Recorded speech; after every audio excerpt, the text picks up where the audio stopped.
fast. So, hello everybody. It's City Talk Fall River. We're on with just me today and Derek Morgado. Nikki is a little feeling, what did they say, under the weather? Yeah, under the weather. Sounds about right. Under the weather, yeah. She's a little sick today. Phone number is 774-955-0533. We'll keep on pumping that phone number out.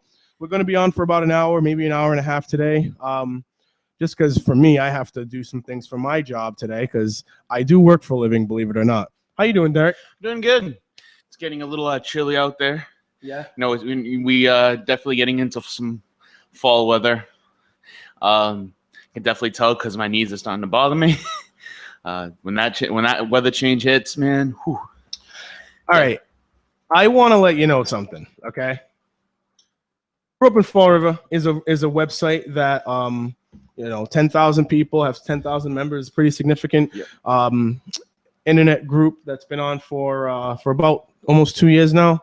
There was a lot of activity last night based on I guess Jazel Correa had a picture on his Facebook page where apparently his ballot and his voting preferences were exposed. You look at it, you go to his website. It didn't look like, it looked like that picture could have been doctored. I'm not sure, but it made it to the Herald News. I got the Herald News story right in front of me, and there were a lot of profiles on Facebook talking about it, trying to cause some type of issue.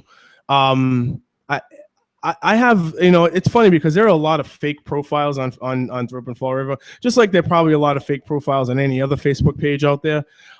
These fake profiles decided to gather together in one big, thing and start saying, oh, Jazel is voting against his supporters. For one thing, as far as I know, Jordan ran against Jazel. So I don't know how they could call Jordan a Jazel supporter necessarily. I haven't aligned myself, and I've had extensive conversations with people out there about why I do not want to align myself politically with anyone. Now, I like Jazel as a person. I like Jordan as a person and Josh as a person and every single other person out there. I get along with a lot of different people. But when we start talking about political alignment, I think that's when things can get a little ugly, no matter how good of friends you are. So I've been very careful about politically aligning myself with anybody. So it was a little laughable to me when I had a fake profile accusing me last night of being mad about the Jazel picture. Number one, I didn't even know if the picture was real. Number two, Jazel Correa, Jordan, Josh Silva, Scott Donnelly, all these people that I'm really cool with on a personal level, they could all have voted against me and I still would not have taken it personally. We cannot personalize all this. If we stop personalizing all this, that's when you start to have problems in politics. That's when favoritism starts to happen. That's when corruption starts to happen. And I'm not going to be a part of that. So that's what I have to say about that, and I'll continue to point that out to people. Oddly enough, that fake profile ended up deleting the picture on Grew Up in Fall River, ended up deleting their profile altogether. The picture again looked like it was doctored to me in the first place, but I'm not an expert on all that stuff, and I'm not even going to try and act like I am. I called one of Jazel's camp, one of people in Jazel's camp, and I said, hey, look, whether that story's true or not, Jazel's entitled to vote for whoever he wants to vote for. And I'm not going to take it personally. And I still think that he has an opportunity to be a good mayor in the city. But again, there's a lot that goes behind all that. I mean, he has a lot of work to do. And he has if he ever does get that seat, he's got a long road ahead of him to fix the city. And hopefully, if I'm involved in the process as well, I understand that this is a very long road. This is a very, very hard thing to do to try to help fix the city. But I do believe that people have good intentions and want to work together. Then I'm all for it. But I'm a small government guy. I don't want to raise taxes if we can avoid it. I don't want to raise fees if we can avoid it. I don't think the government has an obligation to everybody's money just because they don't want to make cuts on their end. So that's the kind of attitude I'm going to continue to have, and I'm ready for that. I'm sorry, Derek. I kind of went off on a tangent there, but right. It's going to happen. So I guess what people are kind of referring to this is as ballot gate. It really, I mean, it is. All right. So I mean, I never really knew that the whole "I voted for you, so you voted for me" mentality has to exist, because you know what, there are plenty of people out there that have completely different voting, reasons to vote for certain people. So, I never knew that Jazel had to vote for, I'm just throwing out names. I never knew they had to vote for, like the non-incumbents. I didn't know he was forced to vote for just people on the current city council. I didn't know he was forced to vote for any of the newcomers coming in. So that kind of argument really just kind of blows me out of the water, thinking, what is anyone thinking? The second thing is, there's no law stating that if someone votes for Jazel who's running for another office, that Jazel has to vote for them back. Chances are a good portion of the city council candidates voted for Jazel. So, and Jazel only had a complement of 9 votes to go back. He probably couldn't fit that. He probably couldn't vote for everyone back anyway. So if he decided to vote for who he did, that's on him. I mean, I don't see why anybody has to take offense with the fact that, oh, he didn't vote for Trot, or he didn't vote for Jordan, or he didn't vote for Josh Silva, he didn't vote for, actually, I believe he did vote for Jay Caminiti, but that's whatever. It doesn't make a difference. He has the right to vote however he wants. Right. There's no law stating he has to vote a certain way. But there is a law that states that you're not supposed to post your ballot online. Right. So I saw a lot of people doing that, actually. I know. Whether or not people actually go out and say, well, this is that. We probably know of one person who would actually do something about it. Yeah. Probably. But we're not going to mention the name. Hey, in all reality, I think the reason why, if I would have gotten offended, or if, say another candidate would have gotten offended and would have been publicly about it, like, oh my God, I can't believe Jazel did that, I think that you would see the result of a political alignment and how volatile that is for politics. That's why I don't want to make that kind of alignment, shaking hands, buddy.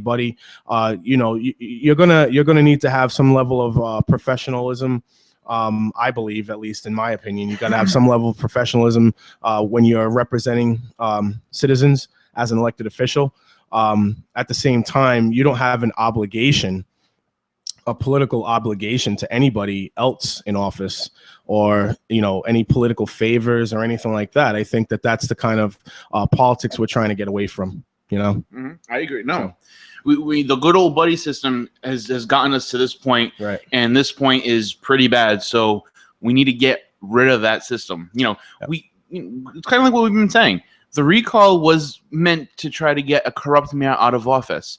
What happened? We put someone else in office that seems to be just as bad. So what did that just prove? It proved that it's not just the mayor that's causing the problem. Because if you just remove one part of the administration while keeping the other, and everything is still bad, it's not just one piece of the puzzle that's the problem. You have to look at the whole government that's causing this. You think about the psychology of the people that are trying to point fingers, trying to cause a problem, trying to say that I was mad, or that other candidates were upset about. So let's say Jazel voted for an incumbent. For me personally, again, I said to that person, that fake profile on Facebook, I said to them, I'm not upset at all. I'm not even remotely upset. I mean, I've been saying since the recall. Remember how everyone was arguing about the recall, about how we need to get behind one candidate, and we need to vote for this one, that one, and the other. I've held strong to my conviction that a citizen is free to vote for whoever they want to vote for, and that doesn't change just because my name is on the ballot.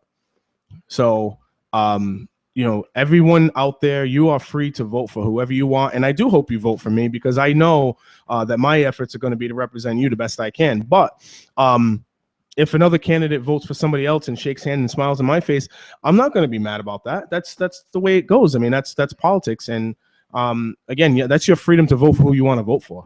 Also, I'm going to be on with Bob Carrera on Tuesday at 10 o'clock in the morning, or at least for his 10 o'clock show. I might be there at 10:30. I'm not sure yet. And again, I've had questions about, hey, Are you okay being associated with this candidate and that candidate? And I've had long discussions with my friends who are candidates that I'd rather not be politically aligned with anybody. It's not just them, and I don't want them to take that personally. Again, once we stop personalizing stuff, that's when it gets ugly, and I don't want to do that. That's not the road I'm taking, and I hope that people can just respect that, and and I respect them. I had an argument of long. You were there. You witnessed the argument with a really good friend of ours about not voting 9. Oh yeah. Okay. Right. Yep. And I held strong to that conviction. Again, I don't. It's just my conviction. I don't know if it's right or wrong. I mean, that's subjective, right? I just know that I have a conviction on it. Everyone has their opinion on how they vote, and everyone has the opinion on how many people they voted. You could have voted 9. You could have voted 5. I could have voted 1. That's the thing. I mean, I voted 8 people. I voted 6 that were on the ballot. I wrote 2 in. I'm not going to mention who I voted for, because I don't think that's anybody's business.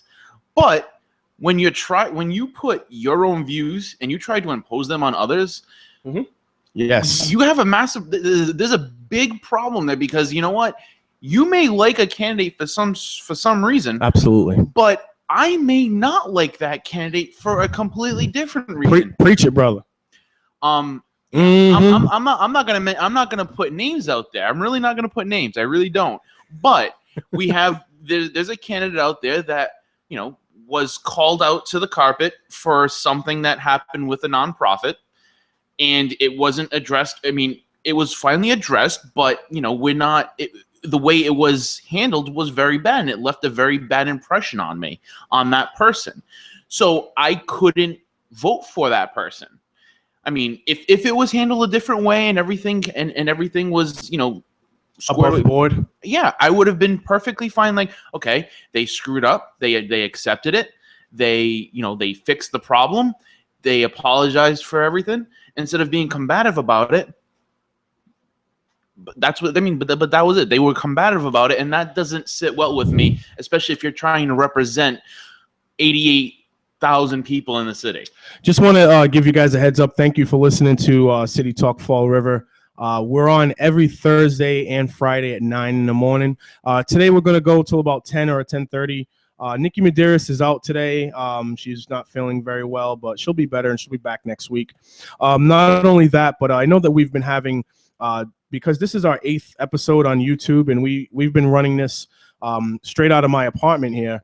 I want to make sure that you guys know that I'm still working on the quality of the show. We're not, we're never really satisfied with anything around here. We're always trying to perfect everything best we can. So I know yesterday's show we had some drops on our internet. So next week we're going to have super strong internet connection from now on. Put the service in for that. I also we're going to be getting a mixer to make sure that our phone calls and our microphones are all set and ready to rock. We'll have a dedicated show strictly for talking about what's going on in the city. And again, it doesn't have to be politics. It doesn't have to be the election. There's a lot going on in the city outside of that. I had a really great conversation. I was putting signs up this morning, and I had a really great conversation with 2 parents in front of one of the charter schools. And they expressed their concerns from their angle.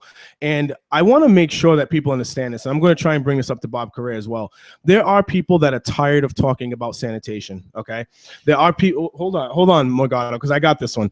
There's a lot of people that are tired of talking about sanitation. You've heard Councilor Linda Pereira talk about how she's tired of talking about trash. I've had conversations with people just the night that I got on Tuesday night. I went to a local area to talk to some friends, and one of the guys came up to me and was like, "I'm so tired of the purple bags. I don't care if the purple bags are $20 a bag. I'm buying them. I don't care."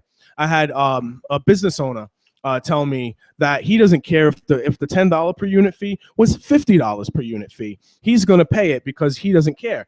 And I said to these people, that's perfectly fine. You're entitled to your opinion on that. But there are people that do care. There are people that are upset about the fact that around every corner there's a fee and there's a this and there's a that. Not to mention when I hear a counselor, a long-standing counselor with a lot of respect, such as Linda Pereira, she gains a lot of respect in the community, right, from people. When she says, I'm tired of talking about trash, I need everyone to understand something, okay? That landfill was closing for 25 years? Some people have said 30 years. That I'm tired of talking about this subject. That kind of attitude is the exact reason why that problem existed for 20 years, 25 years without a solution, and the reason why we're in the situation we're in right now. We need to stop saying we're tired of talking about something that still requires a solution. Okay? If we're gonna not find solutions for it, then we should be trying to talk about solutions for it. Okay? And we can't get tired of talking about something just because they're annoyed by the subject. That kind of thinking and that kind of reasoning, again, is the reason why that landfill closing and the problem that was coming with that landfill closing existed on the back burner for so long, because of that attitude of, oh God, I'm so tired of talking about this. That ad nauseum is a great tool for the government to use on people. Ad nauseum is when a problem exists, people complain about the problem, and then people start to say, oh, I'm tired of talking about this problem, and the problem still persists. We can't do that. We cannot keep on doing that. That's not the definition of ad nauseum, by the way. I know you Wikipedia guys out there, I know. But that's how ad nauseum was used by the government in this situation. And I'm going to use the Florida example like Linda did, but I'm going to actually use it in the real example of what I saw and what really happened. What happened in Florida? Well, I went to Florida a couple of weeks ago, like at the beginning of the month. Oh, really? And one thing that I did notice is that a lot of the little surrounding, like little gated communities, they have privatized their trash. So I'm not sure. So let me just preface this by saying I don't know if all of the city, because I went to Kissimmee, I don't know if all of the city or the whole city. I don't know. Whatever. It's still early. If the whole city was privatized, or if it was just these little gated communities that were privatized, I can't answer for that. However, they have their trash privatized. I can't also speak to the size of Kissimmee versus the size of Fall River. Maybe they're comparable, maybe not. I don't know, so I'm not going to speak on that part either. However, what I will speak to is they have privatized their trash, their sanitation, but they still have a crew that is part of their what I consider their DCM that is taking care of the main roads, that are taking care of the grass, that is taking care of everything like that. So you look at a city like that, and you look at a city like this, and you're like, well, wait a minute. How can they have both? Well, here's the deal. You have the sanitation department who has to put money aside to not only pay their employees, but the maintenance of all of their equipment, gas, disposal of all the trash. So all of that $60-some a ton for trash, $45 a ton, or some dollars a ton for recycling. That's all figured into their budget. All right. So if you take all of that out, you've probably eliminated a good 60 to 70% of their of the amount of money that they need to do their functions past personnel, which is maintenance, gas, and disposal of the trash per ton. So if you take a look at that for $7 million, even if you look at that, you're looking at probably about $4 million, maybe a little bit more. New Bedford has their trash privatized for what? Just under 5?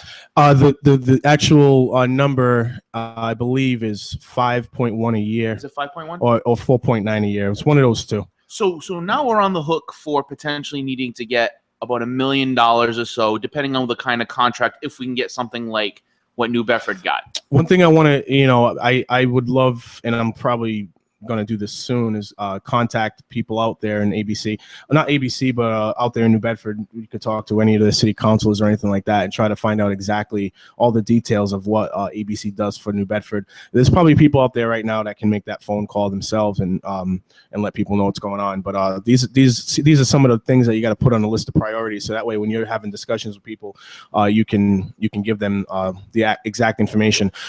Ken Pacheco has spoken to me on more than one occasion. He's been very nice to me. I'm not going to lie to you. The guy's been very, very nice to me, but at the same time, his numbers have always fluctuated, and so it's hard to really set that in stone. I'd like to go out there and talk to the people myself instead of depending on a department head that I believe still has a vested interest in keeping things the way it is.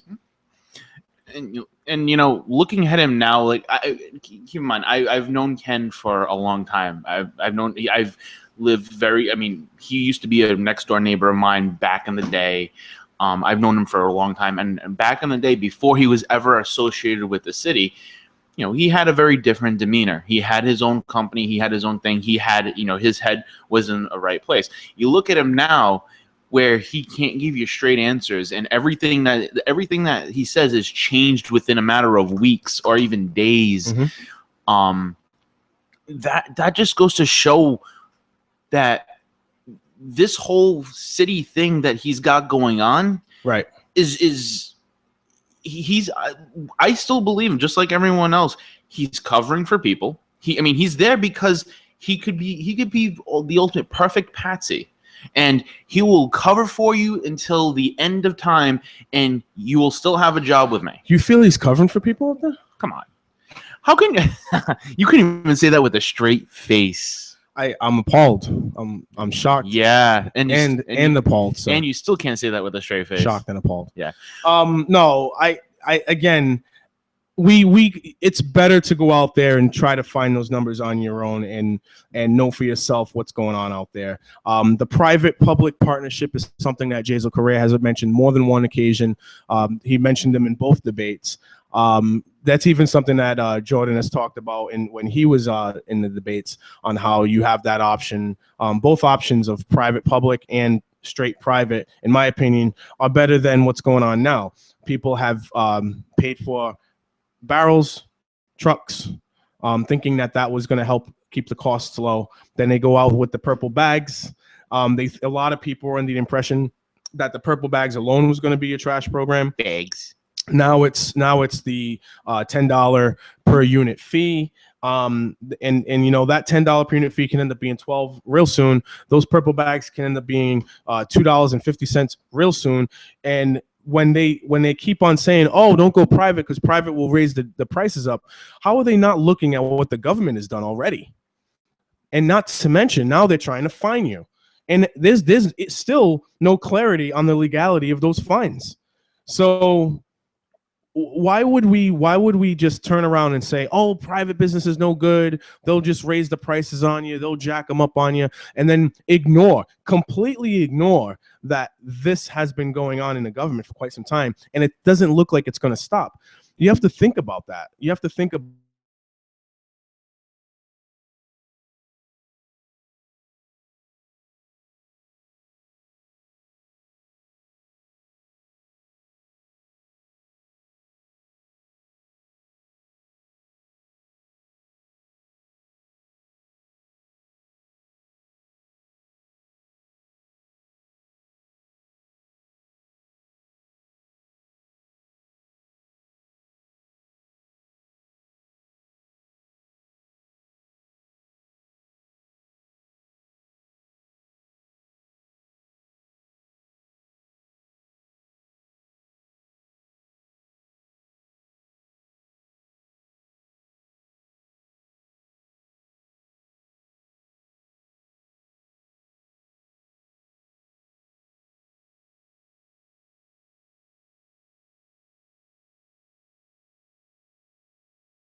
We're back in.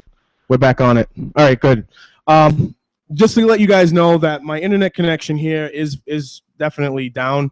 It's not great. And next week, actually, I just made the phone call this morning. Next week, we'll have a full blast internet connection. We'll have no problems next week. So blazing speeds. Yeah, that's exactly I think what it's called too. Like I think Really? that's their package. Their package deal is like blazing hot speed or something like that. I don't even know. But either way, just want to let you guys know that we do work on trying to make the show as best we can. It's still a process, but we're gonna this show. The internet will not be a problem next week. I can guarantee you that. So I apologize, and I really do appreciate you guys listening and sticking through, because once this finished product of City Talk Fall River is ready to rock, I feel as though it'll be one of the best podcasts out there. But right now, we're still working on all the details of the connection and the microphones and everything else. What's up, man? It sounds like we're being a little biased toward everything else, but no, I agree. I think this will be the show for the city. Well, I am biased, obviously, but but I think that it's part of the reason why I love the show is because we try to make it as interactive as possible. You know what I mean? My internet connection goes down. I get 15 text messages. Hey, man, you're down. And I like that. I like the fact that people have a stake in this as well, because this isn't just my show or your show. It's our show. It's for Fall River. You know what I mean? Like I want everyone involved, people that don't agree with me and that do agree with me, to listen, to talk, and to have a voice. The following has been presented by Trotleaf for City Council. And I approve this message. We were talking for a second about teeth in the ordinance. Well, I was about to talk about teeth in the ordinance. When you hear a city councilor use that term, and honestly, councilors have used that term that I like. I heard Mike Mioza use it. I like Mike Mioza. I've heard other people such as Linda Pereira and Ray Mitchell and other people use Pat Casey. Yeah, we have to give this ordinance teeth. When you hear that sentence being said, my red flag is going up immediately. Mm-hmm. It pretty much means that you can't enforce the ordinance as it is. So let's just make it so you can enforce it. Let's manipulate this ordinance in order to try to take more from people. Exactly. I don't like it. I don't like that language. No, I can't deal with that. You gotta see that ordinance has nothing in it right now, like we were talking about before. It has nothing in it to fine someone. It has nothing in it to make someone use those bags. It has nothing in it that says DCM can leave. The sanitation department can leave your trash on the corner if you're not using those bags. It has nothing in there. All it says is that if your stuff is in a cart, it has to be taken away. Until that ordinance goes through second reading, enrollment, and passage and enrollment, whatever, then fine. But like I said, we're not gonna go through that this close to an election, because anybody putting their name on that with a yes vote is signing their death warrant on that city council and will be removed from that city council, chances are, in November. So you can rest assured that if that thing comes up for the next city council, meeting, which I believe is in October, I would be willing to bet the house that thing is tabled until after the election. And then if maybe four councils get removed from that position, they'll take it off the table, they'll vote on it, and it'd be very surprising that those that will no longer be there, like with the exception of Jazel and Mike Mioza, those that won't be there, of course they're going to put their name on it, because guess what? They don't have to worry about the backlash.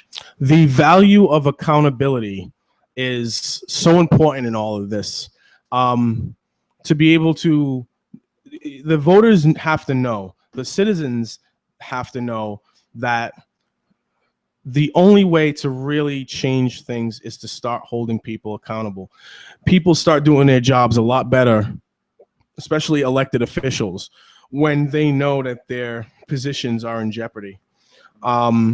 People start to work a lot harder. People start to become a lot more transparent and forthcoming with their information once they know that the public is fed up and ready to act upon their their feelings. And if you think about it right now, Accountability. That's just a buzzword right now. But how do we actually apply accountability to all this? Let's look at the psychology of the situation. This is something I'm hoping to be able to talk about in the future on a more bigger forum. But you look at the psychology of this. People don't know what's coming from one day to the next. They have to pay for stormwater fees. They have to pay for the barrels. They have to pay for the trucks. They have to bond for this, bond for that. They get their taxes raised 5 consecutive years in a row, if I'm not mistaken. And then they also have the bags, and now they have the fee. They don't know what's coming around the corner. It's almost like an abusive relationship right now. And when they hear all this, and then they have counselors say, "Oh, well, you got to pay for this because this ain't free." I think people in response, maybe some, are going to respond with, "What do you think I've been doing for the past 5 to 10 years? I have been paying for this." So when you see that the cuts aren't being made, when your mayor comes out and says we're going to have shared sacrifice, and the only cuts are to libraries and senior homes, which I think the senior home cut was a tactical move, because he opened that senior home right before the election. Or senior center, sorry. But either way you look at it, if we're not going to hold these officials accountable, just like with children, if you don't hold your children accountable, they're going to continue the behavior that they want to do and get away with whatever they want to get away with. And it's up to the people in position to hold those people accountable to make that change. And believe it or not, I don't think the citizens are aware of this. A lot of them are, based on the voter turnout, but the people have the power to make this government work for them. They just have to exercise that power. And the government has done a very, very, very good job of giving everyone the impression that they don't have this power. Mm-hmm. And you see it yourself. I remember making a statement to in Citizens Input that we need to raise up, that the power of the people actually can make these changes occur. When we were talking about the budget and why we're in a 6.5 million shortfall, and at the same time, the other side of the coin is doing just fine, and as a matter of fact, demanding more. So we want to make sure that when I was going through this, I was like, look, we have the ability to reach out to our state reps, hold them accountable. Our legislation, our congressional legislation, our congressional representation, and also our local representation. They all work for you. And as I'm making this statement, I can see a city councilor start rolling his eyes and laughing. And I'm like, that's the problem right now. That's the attitude that your elected officials have right now, because the term power to the people doesn't mean anything to them. It's just laughable, literally laughable, to one of the councilors when I mentioned that point about how the people have the ability to hold their elected officials accountable. So accountability isn't just a term. We can apply it by actually letting them know, look, you're working for yourself. You have your own self-interest right now, and that's not going to get you far with us. And if you do that as a group of voters, or as a group of caring citizens, you have that ability to hold people accountable. And if they turn around to you and say this isn't able to be done, then you know what? Bye, you're out.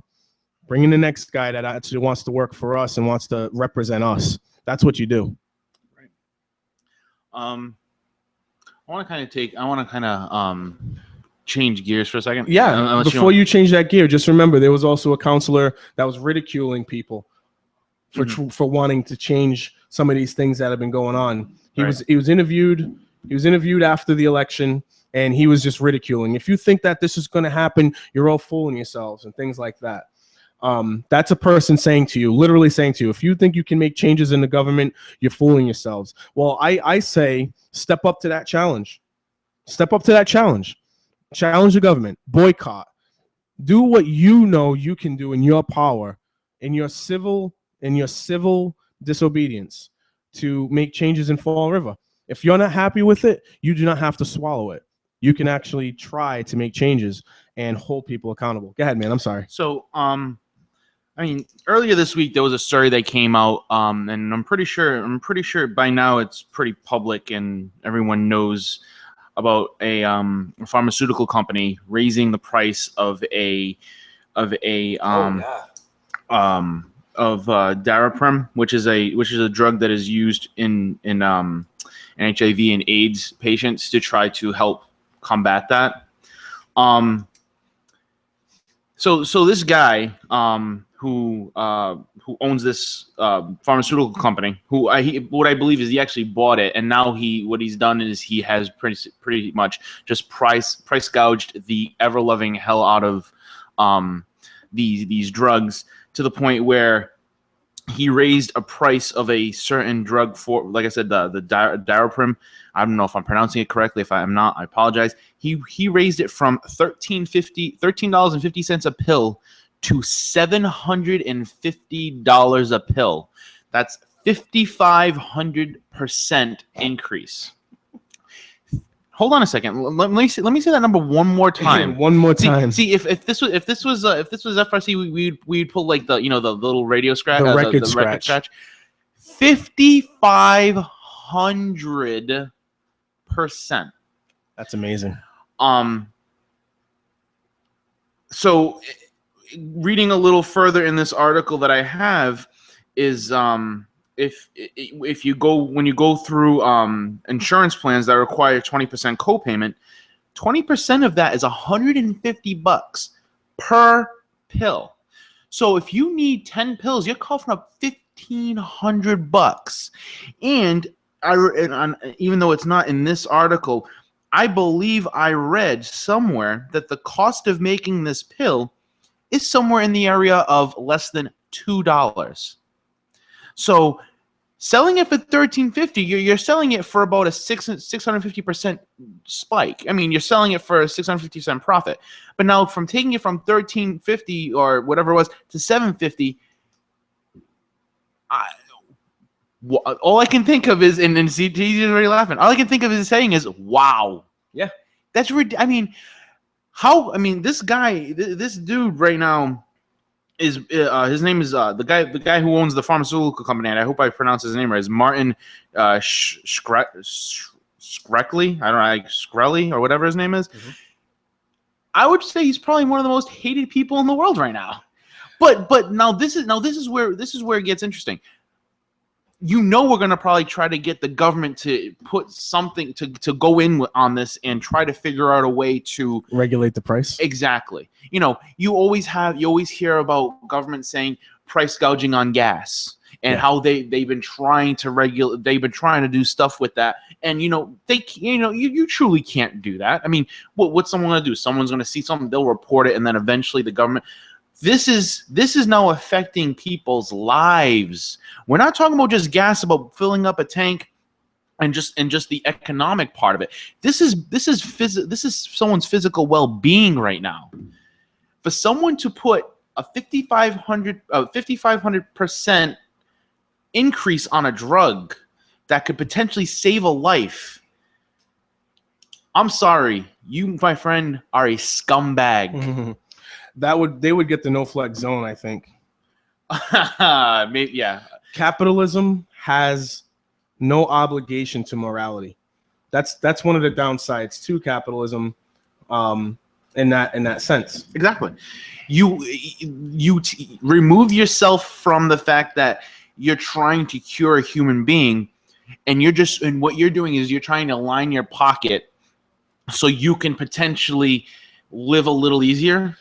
When you told me this is all, I knew a little bit about this, but the way you described it to me, the first thought in my head is somebody's trying to become a billionaire. Yeah. Who wants to become a billionaire?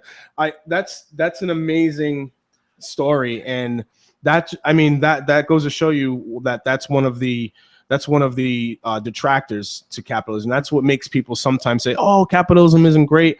When you have someone like that coming through and just having no obligation to morality whatsoever. There was also another report that I read. This was from RT. I read an article. I read an article in. Go for that number. I read an article in an Australian zone that said that they also did something with another medication. I'll get to that afterwards. But caller, you're live with City Talk. Hello. Hey, how you doing? Hello. How's it going, buddy? Hey, listen, Morgano brought up that puke who bought that pharmaceutical company. He said, you're right, the government is not regulate it. But the government, to a certain extent, is responsible for pukes like him. And I'm going to tell you why. Because the government didn't regulate on who could make the drug and how many companies could produce the drug. You create competition. Let's say that Walmart create that drug. Don't you think it'd be a lot cheaper than what this puke is charging? Yeah. He couldn't charge that price, and he couldn't jack the price up. Yeah, but from what I understood is when they started creating this drug, it was a single company that had a grant that started the research, that started the development, and then they pretty much patented this drug. So at that moment, the moment that drug got patented, you pretty much disallowed any other company from doing the same sort of research, creating the same amount of drug, and potentially selling it for less. So that's. It goes back to the government again. Is there a patent on Advil? Or the actual name of what Advil is? That's what I was going to ask you, Barry. They actually make a generic version of the drug. I was asking. Make a generic version of the drug because the government won't allow you to make a generic version of this drug. Can I ask you something? I was going to ask you about that because, and I'm not going to sit here and act like I'm an expert on this. And maybe you guys know information and I don't, Derek or Barry. Usually, when a drug comes out on its own, it needs about 5 years or some kind of waiting period in order for it to be generic to the public. What happens is that when you come up with a drug, first thing that happens is you come up with the need for the drug, then you develop it, and then you have a round of testing that has to happen. Then you have to go through a board to write up something on the within a medical environment. That has to get approved. Once that's approved, it goes through yet another round of testing, and then by the time the whole process is done, you're looking at roughly 5 years to maybe even 7, depending on how many trials you have to do to get that thing finally approved by the FDA and recognized. Well, yeah, this is government for you. This is what government does. You know, I kind of laugh when people, praise, Bernie Sanders, these other government people. That's what government is. Government holds up so many things. Barry, Drugs in development, TJ. That probably do wonders for people. Hey, Barry, I want to know. In bureaucracy. I want to know something. So, are you saying that there's no opportunity for this drug to become to go on the market generically? Well, as of now, right now, no. Oh, so it doesn't fall along the same lines as other drugs that have come out in a generic form? I believe what happens is when you have a drug that's this sort of specialized, a lot of the other companies pretty much are hands off. Like, for the example, if you have Advil, that you have generic ibuprofen that you get the Rite Aid brand, you can get the Walmart brand, you go have Tylenol, then you have the generic acetaminophen brands. That's a different story because those are not I think depending on the type of drug, the type of drug within the field, that also dictates whether or not there can be a generic version of it as well. There needs to be a mechanism to create competition. Mm-hmm. Go ahead, Barry. That's right. No, you're absolutely right. And government doesn't do that because they're paid off by lobbyists from big pharma. They pay these people off to make sure it doesn't expand into other companies making cheaper versions of the drug or offering the drug at a lower price. This kid, I agree. I'm shocked they didn't protest not in front of his parents' house because he's probably living in his parents' basement. Not anymore.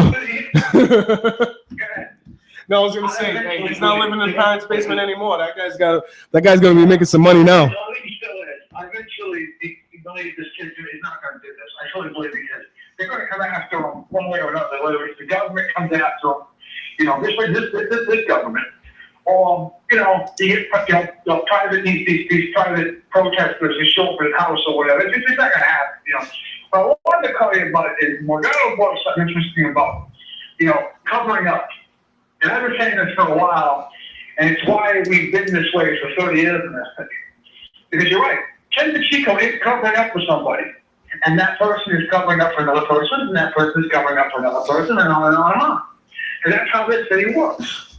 That's why you need a forensic audit in this city, or you get receivership altogether. Because that's why I keep pushing receivership, because it kind of solves the problem, because it takes the power away from the people who are protecting. Oh man, it was only a matter of time before you were gonna come with that receivership, man. It was only a matter of time, brother.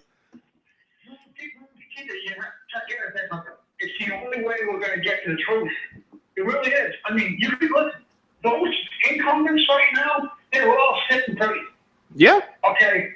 You hear these people at these debates, especially Pat Case, who's telling him they're going to trash and they're going to see problems. No, I want to be. And she managed to get what, the top 10? No, she wasn't. She wasn't in the top 10. Hey, she wasn't. And the same shenanigans will continue. She was not in the top 10. No. Well, she's still alive in the race, isn't she? She made it in the top 18, but she was low. She was lower. She was. I think she came in behind Jordan at 15. Yeah. 15. She was like 15th, and then Leo was 12th. I was in the top 10. No. Yeah. No, I was in the top 10. Not even. Not. What I'm trying to say is the only way to really stop this is you got to take a sledgehammer to it. That's why Jordan was the perfect guy, because Jordan would have walked in there with a sledgehammer. He'd have blew the whole thing up. Well, he's not. He's not. Yeah. Okay? People would have been trained. They were trained doctors. Okay? They're, they fake ID cards and they're leaving the city. I'm telling you, that's how bad I believe this is. I think that this it's interdepartmental. I can tell you that now. It probably is very interdepartmental. Nothing, like I said, because they're going to do it again, and it's going to continue. And that's why I said I believe a forensic audit should be a ballot question in this 11th election. I think it should be a ballot question, and I think chunk of the city, 80% of the city would actually go for it. Barry, one of the things that when you mentioned is like, when you said one person covering for another, and you know what, that is completely 100% accurate. And right now I can put 3 names out there right now that would probably be just 3 layers of all this conspiracy, which is first Ken Pacheco, then you're looking at Nunes, and then you're looking at Kathy Ann Viveris. That's just 3 people that we can probably name right off the top of our heads. And if you probably keep looking, you could probably find another 3 people there. But I do want to say something. I do want to say this. When you were talking about all that forensic audit stuff, I was actually like I was fist pump. I was like wicked happy for only the simple fact that you didn't refer to me as Ed Costa. You actually called me Morgado, which I'm actually happy about. Finally. I'll give you the #1 department where I believe the most corruption and funny business is going on, and that's the school department. Without a doubt. You can't touch it because the state almost is a bodyguard for the school department. Okay, they get next school spending. It's only a non-profit. It's only blows them the money one year. They get more money, and the school spending is down every year. And I'm telling you, I believe there's so much funny business going on in the school department, and I don't even think it's about the teachers. I think this is beyond the teachers. I think it's the administration and everything associated with that. Yeah, hey, Barry, I had a conversation with some parents. I've been trying really, really hard to reach out to get a different perspective, because we always hear from the elected official or the appointed official as far as how well things are going. I believe that we can get a real, at least a fair chance at some diversity in opinions if we speak to parents, children, as well as teachers, as well as the administrators and elected officials, because we want to get a broad scope. We don't want to just hear one side of the story. I think right now the news and the media gets a lot of one-sided opinions. I would love to get opinions as to from the teachers as to why teacher retention is such a problem. I would like to get insight into what's really going on in the classroom from the parents, parents that get involved, parents that don't get involved. I want to know why they feel discouraged to get involved. It's just like voters maybe, where they feel as though their voice doesn't matter. I want to be able to get a broad perspective because to me, that's going to provide more accuracy as to what's really going on in Fall River in the education department. And before I point fingers, I mean, I think that there are definitely some things we can point to that we know are problems. But beyond that, I want to know what we can do to get solutions to those problems. We have to recognize problems exist before we can get the solutions, though, right? Yeah, but I believe there's a high percentage of parents in this city who want, Meg Mayor Brown removed as superintendent. I truly believe it. I think the school committee is, with the exception of maybe Joe Martins, has been stonewalling the parents in the city and keeping her there. And I think the previous mayor, and this mayor as well, are stonewalling because, like I said, I'd say her and other people in this city are the biggest grifters around. They're stealing our tax money. I truly believe it. They're self-serving turds. I'm sorry. I think, like I said, a lot of parents in the city. I just talked to one I know. She has 2 kids. He has a way with words, doesn't he? She's actually called a school committee member and told them she'd like to see a different direction in the city in terms of education. And she mentioned removing Mayor Brown. When she found out that Mayor Brown's not, is using the city to further her education. I would like to be able to see if there's an effort, or if there could be an effort to get back into neighborhood schools like there were, years ago. I think that was a more quality, an opportunity to provide more quality education to children. But again, I'm open to suggestions on a lot of things. I want more people involved in this discussion than just the administration pieces of our government. The one thing I also wanted to add to you, Barry, was there is another name. It was Gabriel Andrade. He was another one that was against renegotiating Meg Mayo Brown's contract. You have at least 3 members of that school committee who. I don't understand how they're able to talk with their lips so far up, whose backside, Meg Mayo Brown's backside, and you're looking at Paul Hart. He's one of those guys that he'll just fall right in line. You have, I believe his name was Mark Costa, the vice chair, and you have Panchley that does the same thing. So, and you can see it during every school committee meeting. Them 3 just pander to her like it's nothing, and I don't believe that they have the best interests of the kids of the school department in their minds when they make these things go, because they just agree without question on frivolous spending, on stupid protocols. And I mean, it's something that the city doesn't need. There's a multifaceted approach we need to take to this whole city, and we need to start doing it sooner than later. Which is why I've always advocated for getting rid of the school committee and creating a school board comprised of parents, teachers, and student health. That way, you're going to get the truth. You're going to get the people who are there in the day-to-day operations of the education system in the city. And you're not dealing with bureaucratic politicians like Paul Hart, because Paul Hart's a politician, let's get real. Agreed. One of the reasons he ran the school committee, he wanted to get his name back out there because he wants to run for office somewhere down the line. I don't know. But you look at Mal Roderick when she was there, all politicians, Kevin Aguirre, politicians.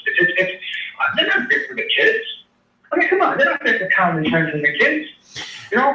I hope if Ed gets elected, I think he's going to get in there. He should go walking in there like Joe Carter with the baseball bat. Break the table on that. Hey, a good transition, because oddly enough, Edward's show is named Kids, and it's on JSM Media on every Wednesday. Go in there and say, the new sheriff in town, we're going to do this my way. We're going to be working for kids in the city. We're not going to be working for ourselves. But like I said, this city, I'm telling you, if you uncovered the truth about how this city is run, it would rival Providence with Vice Nancy. It would rival Illinois with everybody.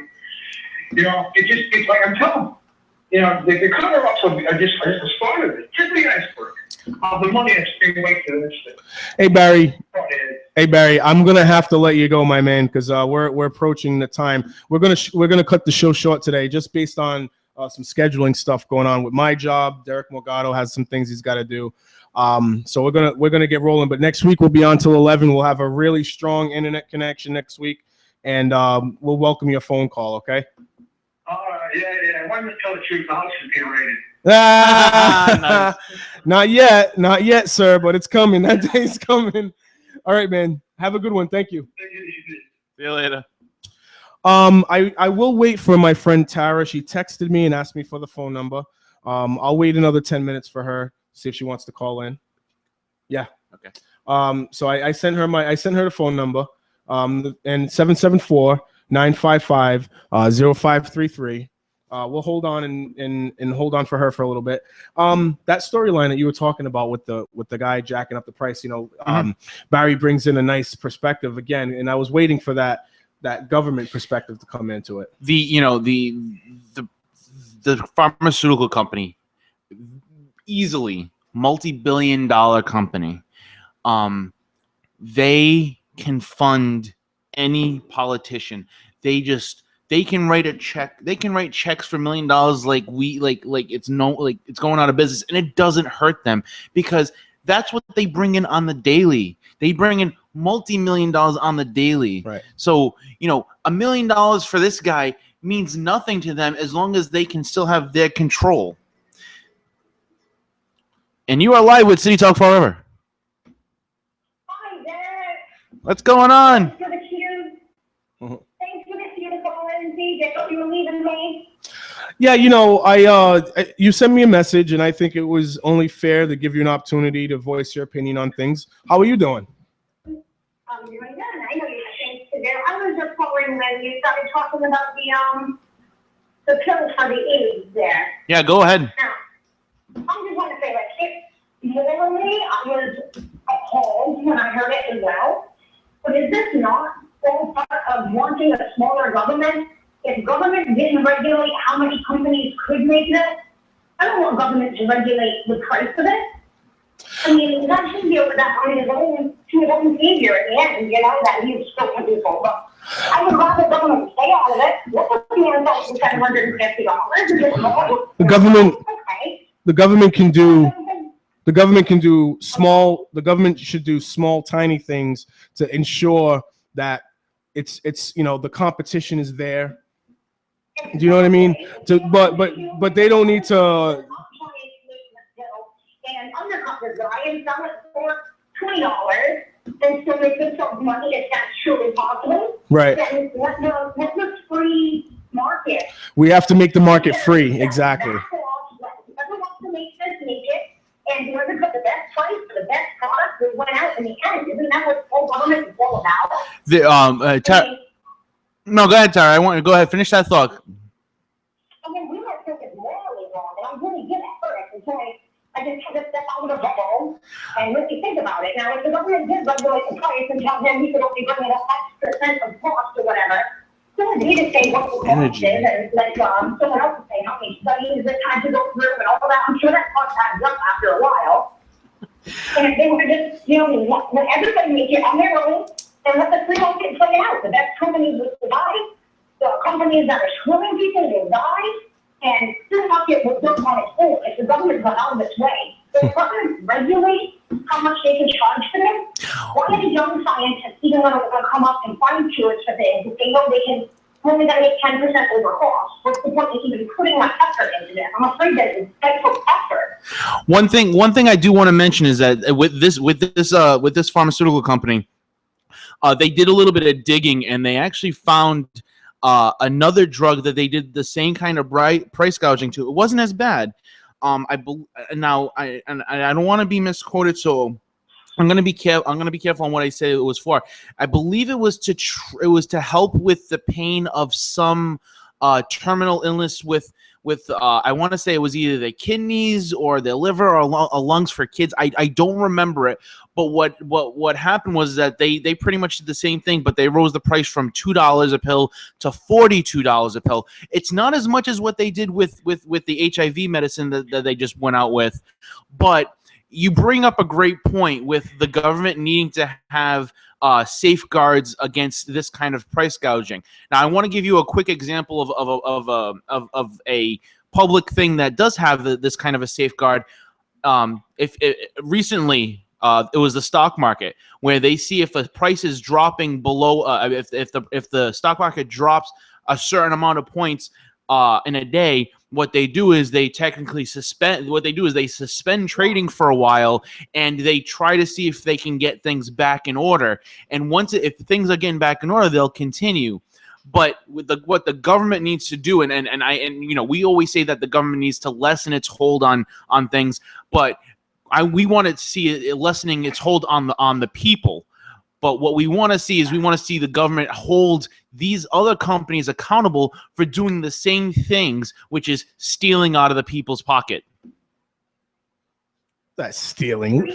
That language, Morgado, stealing. How appalling.